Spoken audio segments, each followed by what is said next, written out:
working? Yes.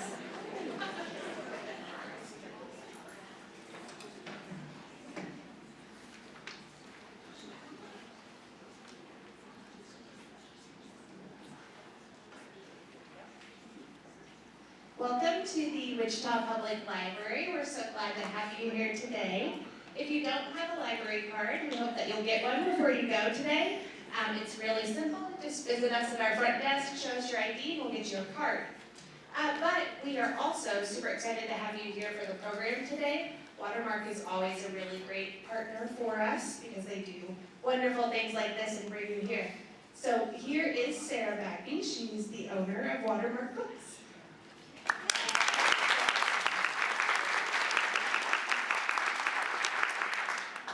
Thank you, Savannah, and let's give them a round for the library. They're doing amazing things, and if you haven't been aware, the Big Read was just announced on Saturday. It's going to be there, and there will be an author event, so we're very excited about that. You'll have to look at the calendar to see all that's going on because it's pretty amazing what they do. But anyway, for tonight, you're in for a treat. And I know I say that every time, but every time you are in for a treat.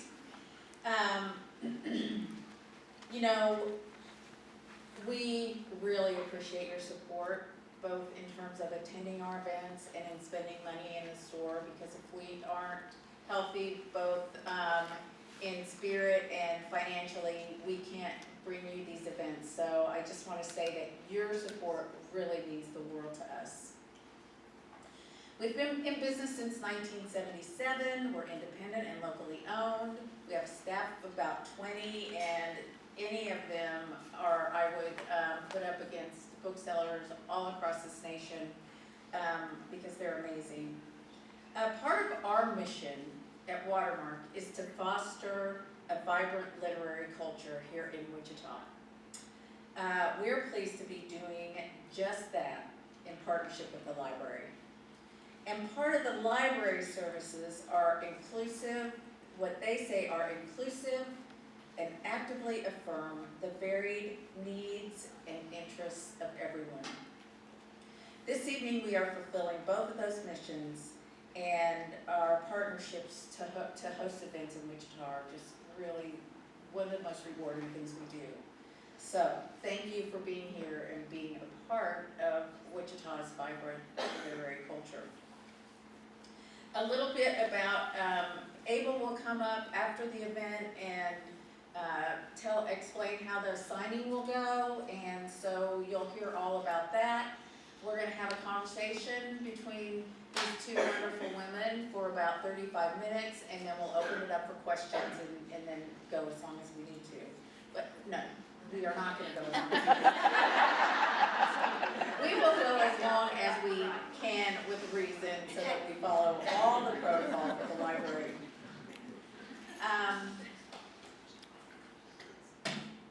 Okay, so Ariel Lawhon writes historical fiction. Let me introduce Christy first. Kris Clink. You know what? This is the first time I've used one of these to do an intro, so sorry.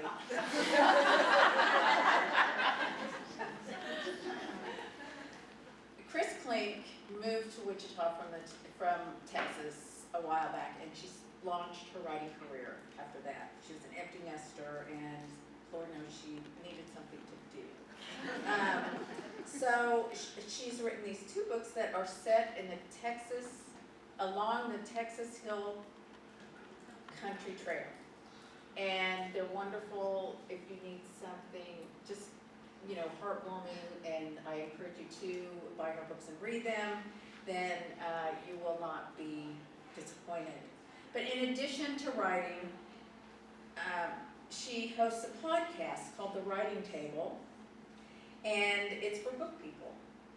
She has interviewed many authors about the process of writing, about reading, about just about everything that they can possibly talk about. And she's in, her subjects have included Jennifer Weiner, Kristen Higgins, Laura Lippman, Lemony Snicket, Ellie Cosamano, and those are just to name a few. You can find out more about this podcast and her books, which are here for sale this evening at her website. Now, Ariel Lawhon, we're so glad that her publisher decided to include Watermark when she is on the second sort of go-around of her tour. The support of publishers for sending authors to Wichita is really something that we couldn't ask for more of. It's not on the beaten path, as you know. We can't fly out of here, but we can make all the planes here. Anyway, Ariel writes historical fiction. It's atmospheric, it's riveting. Now, when you finish one of her books, you kind of have to snap out of the setting, in this case, of the frozen river. It's 18th century Maine. And then you're like, whoa, did you forget you lived in Wichita, America, when you closed the book? I mean, it's amazing. You're just like, it's so absorbed. And then you feel like you missed this setting and these characters and this plot. And the plots, oh my gosh, you just don't know what's going to happen. And that's not easy. So Frozen River was a Good Morning America Book Club pick. It was an NPR Book of the Year for 2023. In the Washington Post, it was noted that fans of Outlander's Claire Fraser will enjoy Lawhon's Martha, who is brave and outspoken when it comes to protecting the innocent. She is here tonight to talk about that book, and we should give her a warm Wichita welcome.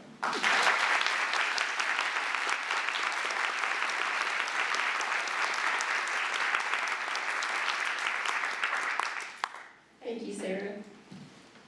Thank you all for being here, truly. I have been on the road, it feels like since December 5th when the book came out, and I'm so grateful. This is the last event that I do before I get to go home for good, and I just thank you for being here and for giving me part of your evening and for reading the book and caring about Martha, and thank you, Kris, for talking to me, because I love nothing more than talking books, so we're going to have fun. We are. Thank you guys for coming. I see some familiar faces. My pickleball partners here.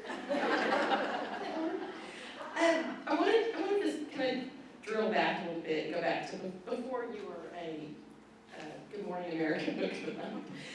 When did you first notice that, we all, as writers, everyone is a writer at some level, but at some point you notice that what you've written isn't just words, there's kind of magic on the page. And then you go, okay, maybe I should do this a little more. When was that for you? With this book or in general? Just in general, when you started. It is the only thing I've ever wanted to do in my entire life. It is the only career I've ever wanted. And the short answer is that I was raised out in the middle of nowhere in Taos, New Mexico, at the end of a 6-mile dirt road, in a house with no running water and no electricity.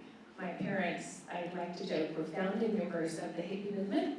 My dad said if you remembered the 60s, you didn't actually experience them. I think most of the experiencing was done by the time myself and 5 siblings came along.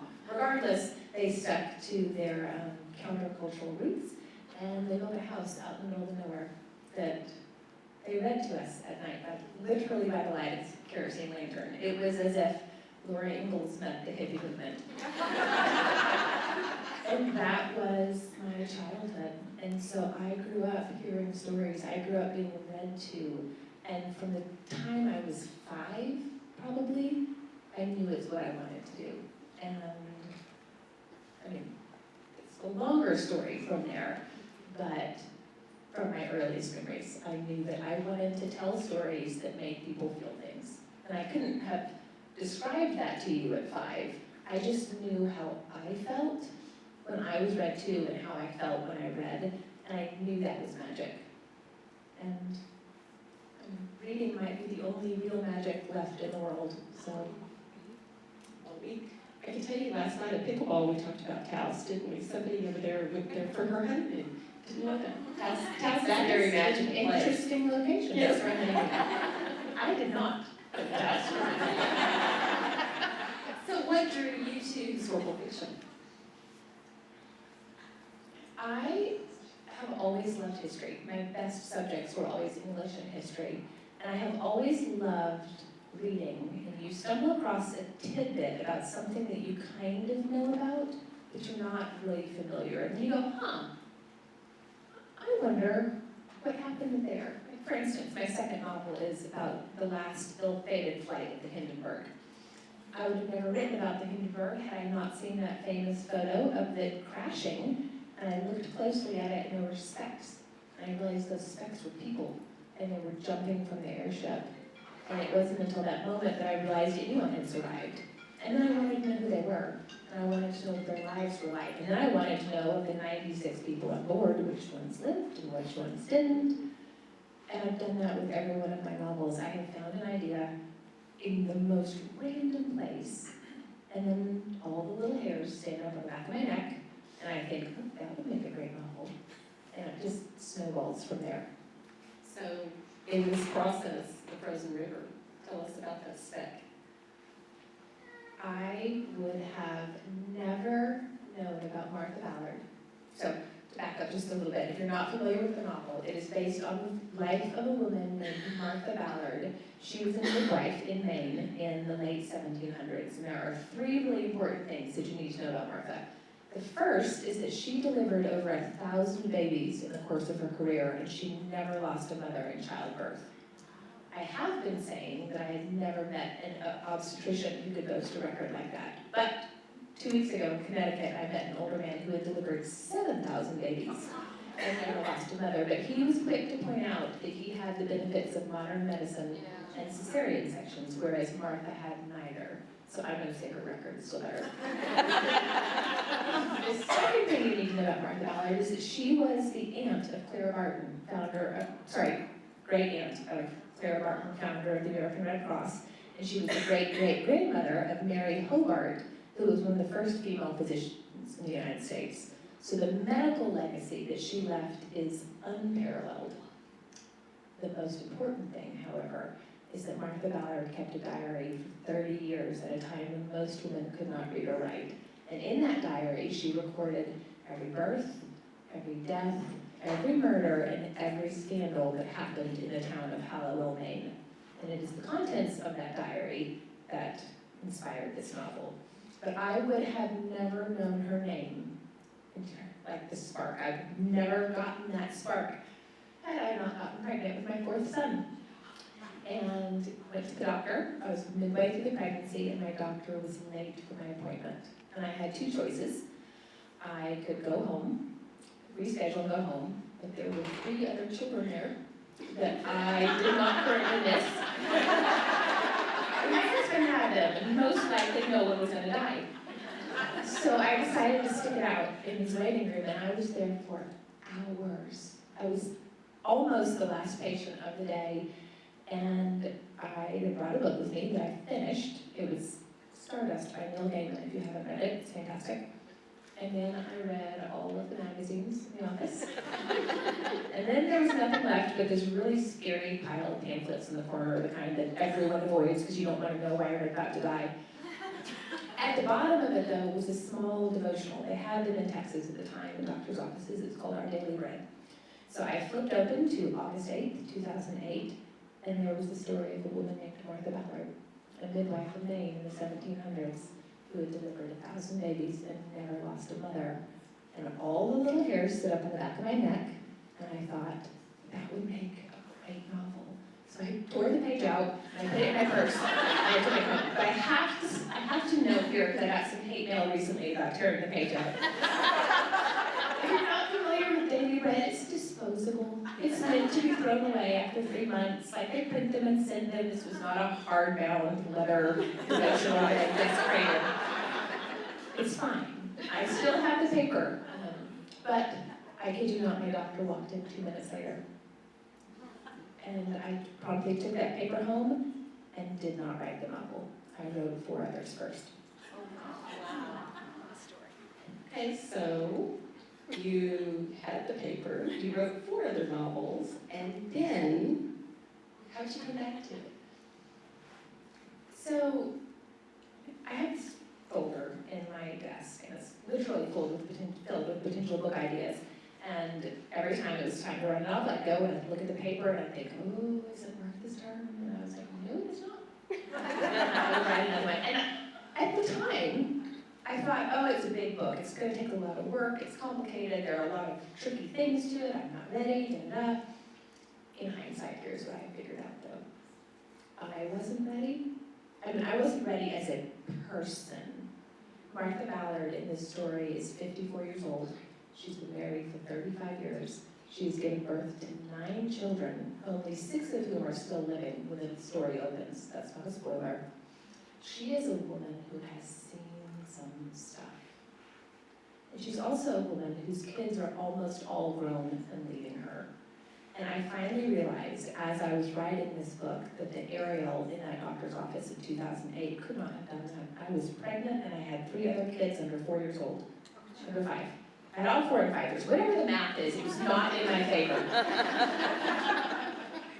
To be honest, this novel, as it is now, could not have been written until my children broke me.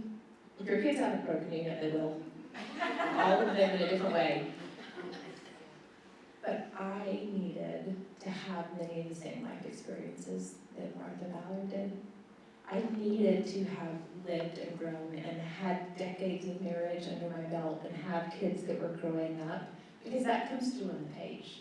I could not have written this novel without that life experience. So once you sat down to write it, what, a month or 2 you had it written? So, fun story. I finally committed to Martha. I decided it was her turn. I was going to do it. And I got the contract for this book in March of 2020. And then a little thing happened to the whole world. So had I personally known that COVID was coming, right? None of us knew, but had I known, I would not have suggested to my husband that we buy a drum set for our youngest son. December of 2019. As it was, this novel was written with the thunder of 1,000 drums. But again, in hindsight, it was the best possible thing that could have happened because Martha Ballard lived and worked with no separation between her home life and her work life. And so for the first time in my entire career, I lived and worked with everyone underfoot, all of my children at home at the time, my husband there, everyone's bouncing around the house, cooking bacon at 3 o'clock in the morning for reasons I still don't understand. And I really got an affinity for her, because when you read her diary, you see that that's what her life was. She lived and worked at home, her kids would be with her, they'd be in and out, and it gave me an opportunity to know Martha Ballard in a way that I never would have otherwise. So the short answer is it pretty much took all of COVID, but the best part for me was every day I'd sit at my desk and I'd look at my scene list, and this is the scene I'm going to write today, or the chapter, however much I could get out. And then I would read sections of her diary. You're probably never going to read this diary. We call it a diary. It's more of a day book. It's over 1,000 pages long. It's rough sledding, to be honest with you. It's like reading a different language. But there's this phrase that Martha would repeat over and over, hundreds, if not thousands of times over the course of her very long 30-year diary.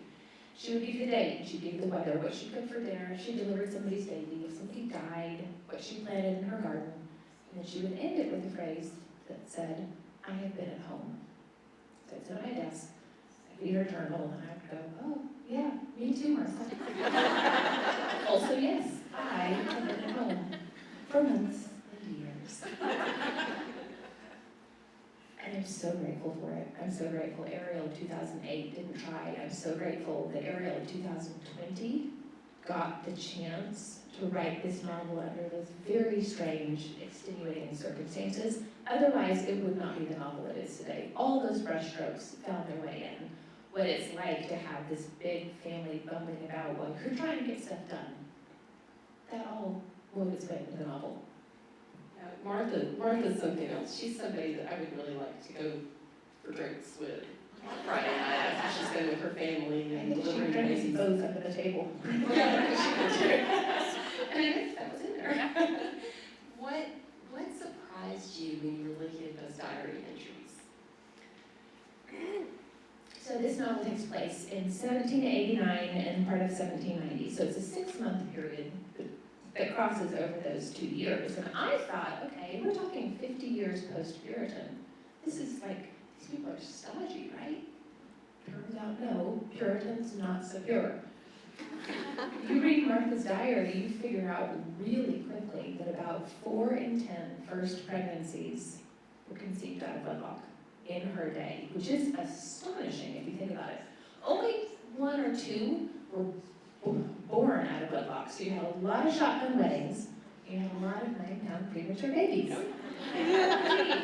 Johnny's not due for 2 months, but here he is, and look how chubby. And that fact actually plays a really important role in the novel, because during the years that Martha lived and worked, a woman could not testify in court apart from the presence of her husband or her father, with one exception. If you were a midwife, you could go before the court and testify in cases of paternity and child support. And I thought, surely she wouldn't have to do that much, but she did. You read her journal and you realize how often she is in court advocating for the young, unwed mothers in her town. At the time in Massachusetts, Maine was just a district of Massachusetts, it wasn't even a state yet. At the time, there was a law on the books called the punishment for fornication and the maintenance of bastard children. And part of the law required a midwife to kind of interrogate a young mother in labor. She would have to ask the name of the father while this young girl was in labor, because the writers of the law truly believed that a woman was not physically capable of lying while she was in labor. Which proves they know nothing about labor and less about women. Because I've been in labor 4 times and I would have lied to you just for talking to me. Regardless, one of Martha's jobs was to ask these young women the names, and then she would have to go to court and she would have to give the name, because the law would fine those young women for giving birth outside of wedlock. Sometimes they'd have to spend a night in jail as well. The law had no provision for the father. He could go to the judge, fess up, go about his way. So Martha spent her entire career going to court, advocating for these young women, arguing for a lesser fine. Sometimes she would pay the fine herself if they couldn't afford it. And I was stunned. I was stunned that any of it happened, but also just how many decades of her life that she gave to serve the women in her community. She did it her entire life. Well, it wasn't like today where you're an expert witness and you get paid to testify. She was, They dragged her all over that county by horseback to give random names all the time. But I heard not long ago that the definition of faithfulness is a long obedience in the same direction. When I think about Martha, that's what I think. She committed her life to this vocation, to the women and the people in her community, and she served them faithfully her entire life. And we would have never known her name if she didn't keep that diary.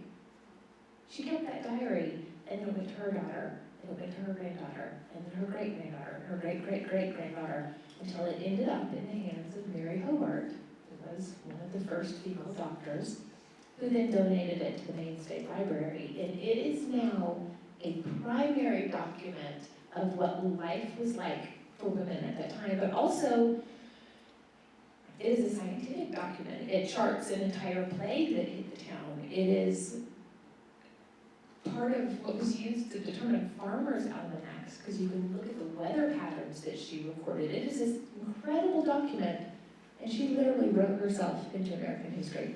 And apart from that, we wouldn't know. one of the things I thought was interesting was that she was called in to look at this. It's not really a spoiler, you find out right away. First line. First line. They find, what was the first line? The body floats downstream. Yeah, there you go. So we know there's talk, okay. They called her in for that. Now, that's something we didn't know about midwives. at the time, think about this, it's 1789, it's rural, out in the middle of nowhere, your medical providers are few and far between. So midwives were a little bit of everything. They delivered your babies, but if your kid fell off a tree, they'd also give them stitches.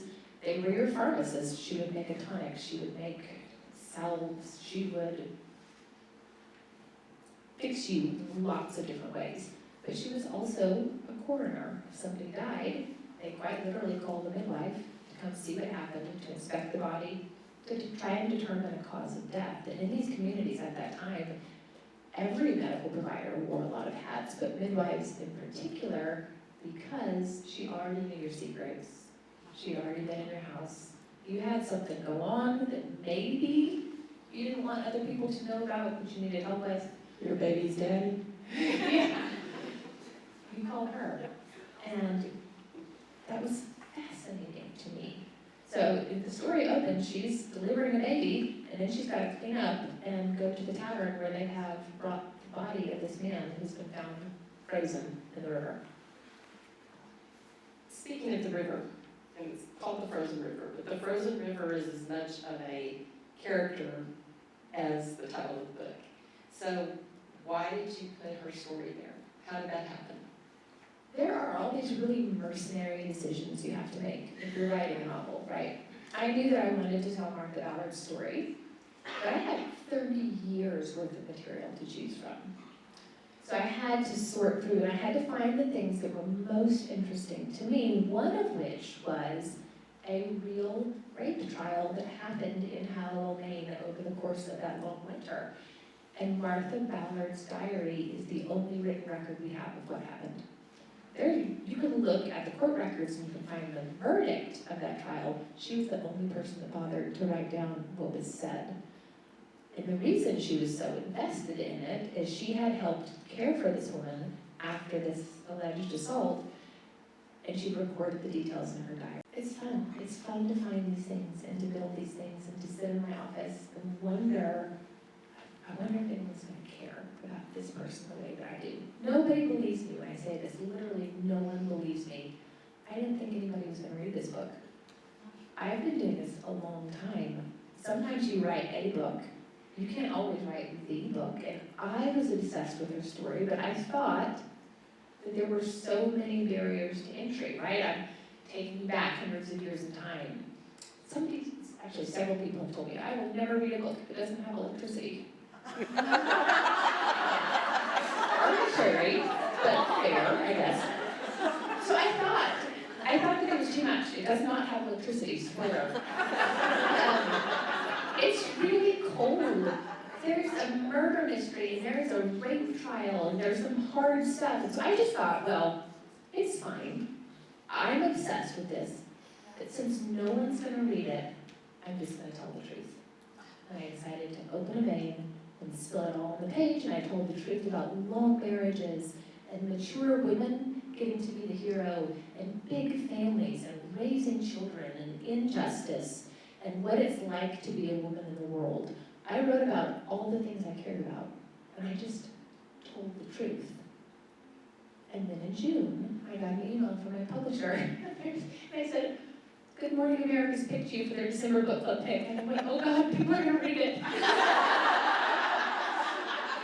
I told too much truth. And then I got to the end of the email, and they're like, "Oh, by the way, you have to come to New York and be on TV." And I thought, oh God, I need a girl. Snap it up for TV. But I learned, this was the best lesson for me. I learned, as it turns out, people like the truth. They like it when you tell them the truth. Even if it's hard, even if, as the reader, you kind of sit there and go, my goal is always for you to feel like I have my jaws right here around your jugular. I want you to open the book and go, oh. I want you to feel it the whole time, like, am I okay? Am I okay? Is this going to be okay? What is she going to do? Where is she going to take me? And then at the end, I want you to go, oh, whoa. So, if anybody in here has younger kids, probably none of you do, there's a movie, my kids loved it when they were little, it's called Big Hero 6. There's this robot, and the robot helps the kid. At the end, the robot won't leave until you tell him, I am satisfied with my care. And at the end of every book, hopefully of mine that you read, after I have, held you right here, I want you to go, oh, I am satisfied with my care. I can't ask anything else. If you haven't read this, I think you will feel that. Yes. I know you will. It's so good. Are you wanting to do questions? Yeah, we could do audience questions. So we're gonna take questions. If you have anything you'd like to know, I promise I don't bite and I tell the truth. So we can have some fun. All right, I think it's fair if I jump through sections. So does anybody on this side have any questions up front? Does anybody in the middle section? Okay. Hi, to kind of go back just to what you were just saying about truth and real things, I loved the fact that her husband was wonderful. I loved him through the whole story. He was absolutely fantastic. And I also loved that you showed, as someone who's been married for over 20 years, that older women can enjoy intimacy, and it's exciting, and it's fun, and so thank you. You are welcome. But I also just wanted to ask, though, where, did you know going into the story that you were going to make him that kind of character? It's a great question, and yes, I did. So his name is Martha Ballard. I have two pet peeves about him. Well, I have lots of pet peeves. Two specifically about writing. A, we never get to see a mature woman as the hero, or very rarely. I so badly wanted to show the Martha Ballard in her 50s, because mature women should get to solve the murders, and they should get to be the heroes, and they should get to be madly in love, and they should also get to have great sex, because that's important. But I also knew that her husband needed to be great. My other pet peeve is that we almost never get to see the good marriage in fiction. We get lots of bad ones. And that's fine. As a writer, I understand the bad marriage is easier to write. If you're writing a bad marriage, all of the conflict and tension is inherent to that relationship. If you're writing a good marriage on paper, it's so much harder because the tension has to come from elsewhere. So as the writer, you have to work about 10 times harder to build that story. But it really mattered to me to put on the page, for myself specifically, but for others, what it can look like 35 years after you make the right decision. I've only been married 23 years. I say only because I was so excited when I hit 20 years, and I told a friend of mine, like, we did it, we hit 20. And she's like, oh, honey, you can do anything for 20 years. Tell me when you're married 50. I was like, okay, all right. So I say only 23. But it matters. It matters to see that. And you mentioned the intimacy. My favorite story, I did a book signing in Atlanta several weeks ago, and this woman at the end, she never questioned, she's like, I just want you to know, it was like the best sex scene I've ever read. And I was like, but there's no sex. And she's like, I know, but it was still the best sex scene. I'm like, okay, I'll take it. The best sex scene you've ever read has no sex. What she was saying, I believe, is that there was great intimacy. There was intimacy, and honestly, that's the most powerful part of good sex is intimacy. But it's also something that you grow into over decades. That kind of deep, emotional, powerful intimacy is the great gift of a long marriage, and it grows as you grow, and it grows the longer you stay together. And again, it's something that I wanted to put on the page. I want to see that as a reader, so I figured hopefully there might be others who did as well. You said something earlier about your children break you, and I think marriage in a way breaks you, but in the best way. Yes. Any deep, profound relationship will do that. If you are so deeply connected to a person, there is a breaking. It is different with children. Yeah. But marriage, it's waves, it's time, it's commitment, it's years. Sometimes it is chewing food across the table from somebody, and other times it is the best, most romantic moment of your life. And all of it's valid, and all of it should be portrayed on the page. My one, I have lots of pet peeves apparently. Okay, I love love stories, I love romance novels, this is not shady as them. Read many of them a year. The bone I have to pick with romance novels is that they lie to us. In the sense, in several ways, but particularly they tell us that the wedding is the finish line. And if you've been married for longer than 5 minutes, you know that the wedding is the starting line of a very, very, very, very long journey that you take with another person. And that journey has highs, it has lows, it has joy, it has grief. And it's not always happy. There's one particular scene in this book where Martha makes a bad decision and her husband calls her out on it and tells her to do better. Because that is what a loving husband would do. It's what my husband has done on occasion when I have not been the best version of myself, and I'm grateful for it.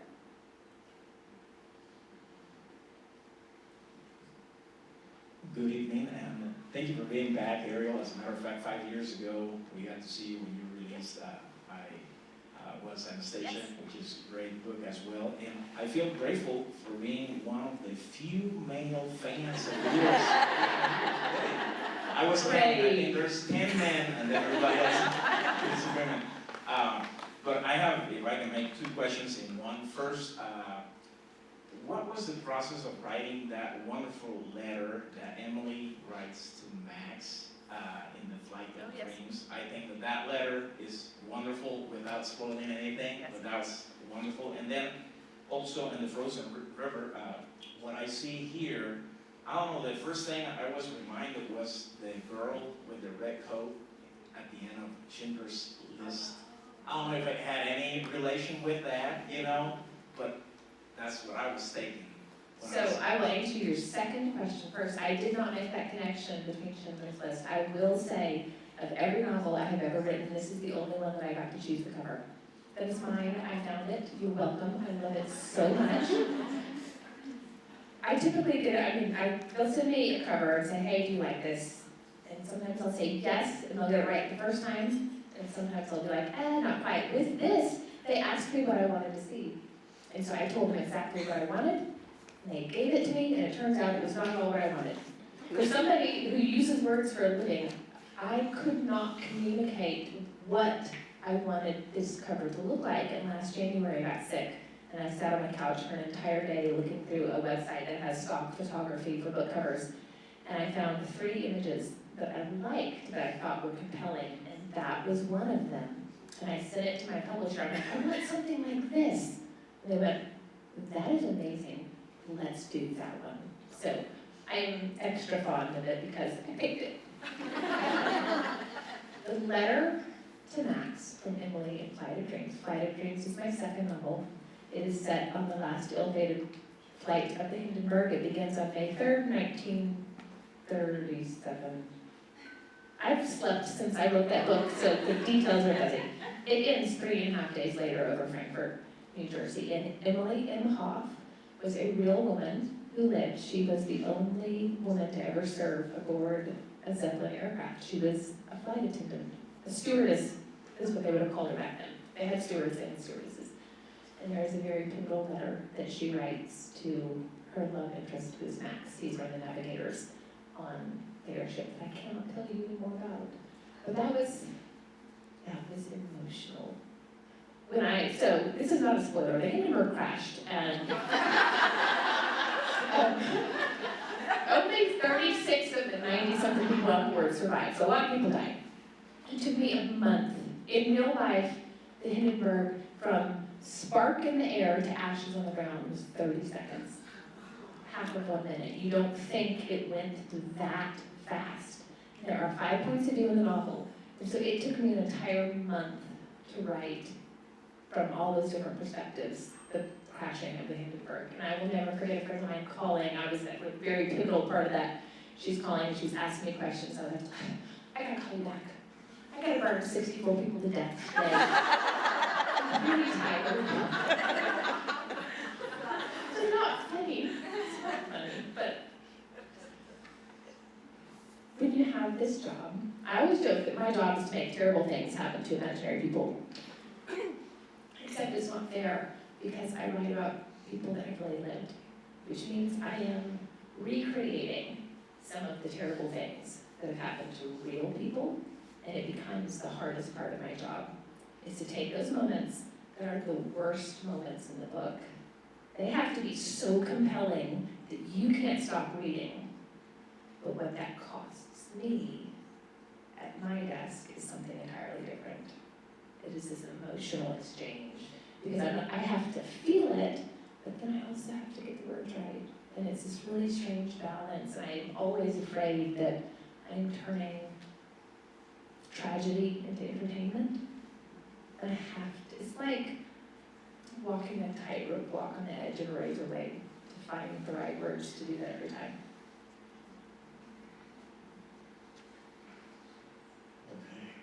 Okay. Okay, we'll do one more question. So it's really emotional with your job. And I don't want to spoil anything, but we know how I Was Anastasia should end. We all know history. So when you get to the end, did you want it to end just as badly as we did? Because you have us by the throat and we're right there with you, and then you're, oh. Did you have that oh moment with us when you ended it? So, I Was Anastasia is my third novel. Anastasia wrote a novel whether or not she survives the Russian Revolution. So half of it is told from her perspective, beginning to end, the last 18 months of the Romanov family life. The other half is told from the perspective of a woman most believed to be her most famous imposter, and that is told in reverse, from the end to the beginning. And the two collide right in the middle, and that is when you learn what really happened, the truth of it. I mean, I'm not spoil it for you because I think I did that one really well. I'll say two things about I Was Anastasia. A, it has my favorite last line of any book I've ever written.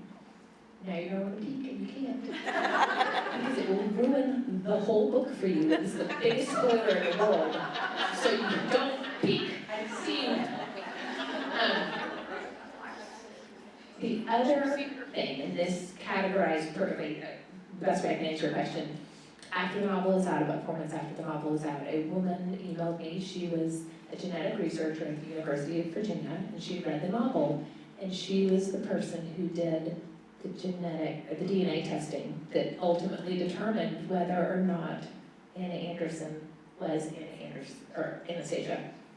And she wrote in that email how she would never forget walking across campus that day, being the only person in the entire world who knew for sure whether she was or whether she wasn't.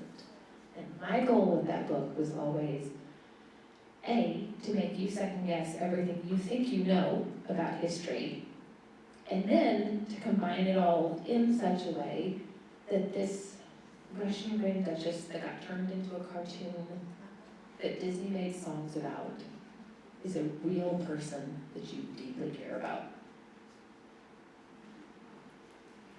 Wonderful. One last round of applause for